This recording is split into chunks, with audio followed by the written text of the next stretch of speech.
Bonjour les amis de Radio Camino, bienvenue sur le chemin d'Assise en Italie. Je suis en Ombrie et j'ai choisi de partir de Laverna, qui est un tout petit sanctuaire au milieu de nulle part, à la limite entre la Toscane et l'Ombrie.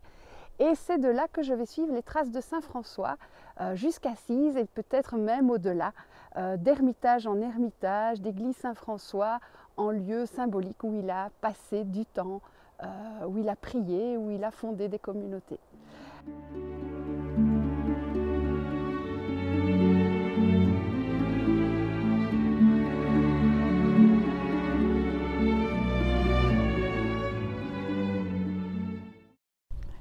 Si on demandait à Saint François pourquoi choisir le chemin d'Assise comme chemin de pèlerinage, il est certain qu'il vous conseillerait sa belle région, l'Ombrie, qui est véritablement le poumon vert de l'Italie.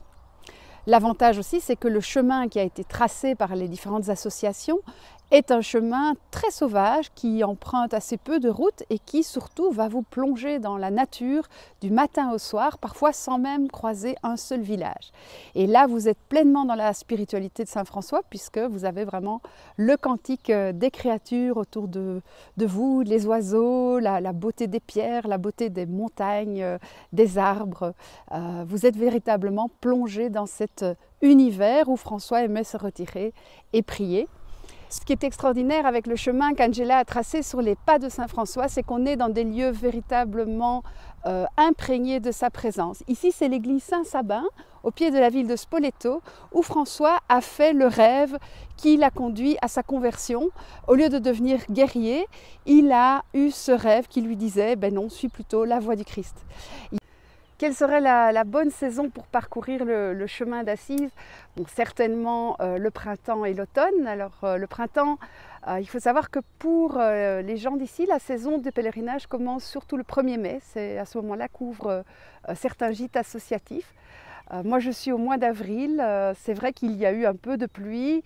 Il n'a pas fait très chaud quand on est à 1000 mètres, mais dans l'ensemble, c'est aussi un magnifique moment pour découvrir le printemps, les oiseaux qui chantent, les prés tout verts. À vous donc de décider quand vous voulez parcourir ce chemin, en sachant que l'été, ça reste une région qui est assez verte, l'Ombrie, et donc vous ne devriez pas non plus trop souffrir de la chaleur, en tout cas si vous marchez le matin et le soir.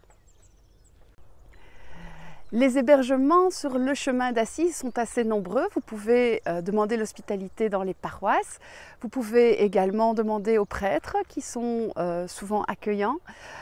Moi, vous savez, j'adore le bivouac. Alors le bivouac n'est pas facile en Italie. C'est très rare d'avoir des endroits ouverts comme celui-ci avec des tables de pique-nique. Mais ça existe. Et puis en plus, vous voyez, on n'est pas loin d'une ville. Donc ça, c'est un endroit vraiment parfait pour dormir. Contrairement au chemin de Saint-Jacques, je vous conseillerais sur le chemin d'Assise de prendre une petite tente. Pourquoi? Parce qu'il n'y a pas de porche dans les églises, il y a très peu d'endroits qui sont couverts où vous allez pouvoir passer la nuit à l'abri. Et donc la tente, non seulement ça vous permet de dormir ici par exemple, mais ça va aussi vous permettre d'aller à la rencontre des gens puisque vous pouvez demander aux particuliers si vous pouvez planter la tente chez eux. Et ça, c'est souvent l'occasion d'une magnifique rencontre. Est-ce qu'il faut un matériel particulier pour le chemin d'Assise? Je dirais peut-être de prévoir un peu plus d'autonomie que sur le chemin de Saint-Jacques, notamment un sac un peu plus grand, avec un bon sac de couchage bien chaud, la tente éventuellement, le réchaud et de quoi prendre de la nourriture pour une journée et demie, ça va dépendre des étapes. Ensuite, au niveau des dénivelés, le chemin est quand même un petit peu plus rude que le chemin de Saint-Jacques. Et donc, les bâtons, pour moi, sont une aide vraiment essentielle. Au niveau des chaussures, comme vous le voyez, j'ai gardé mes bonnes habitudes avec mes sandales de marche. Ça a été très bien avec les bâtons, même si une des 2 sandales m'a lâché quelques jours avant Assise.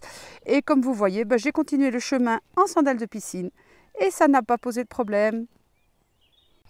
Au niveau des guides et des cartes pour le chemin d'Assise, je ne peux que vous conseiller l'excellent guide d'Angela, di Qui Passo Francesco. Il est malheureusement encore disponible qu'en italien ou dans d'autres langues, mais pas en français. on cherche un éditeur. Si toutefois vous êtes juste intéressé par le chemin en tant que tel et que vous n'allez pas au-delà d'Assise, vous pouvez utiliser les cartes et les explications disponibles sur le site chemindassise.org, le chemin donc de nos amis français. Voici les cartes. C'est toujours assez succinct, mais le balisage est suffisant entre Laverna et Assise pour se débrouiller. Par contre, au-delà d'Assise, le topo-guide d'Angela est vraiment indispensable. Sur le chemin d'Assise, vous n'êtes pas du tout obligé d'avoir une crédentiale, elle ne vous sera pas demandée pour aller dans les accueils. Toutefois, moi j'avais encore la crédentiale de France, des amis d'Assise.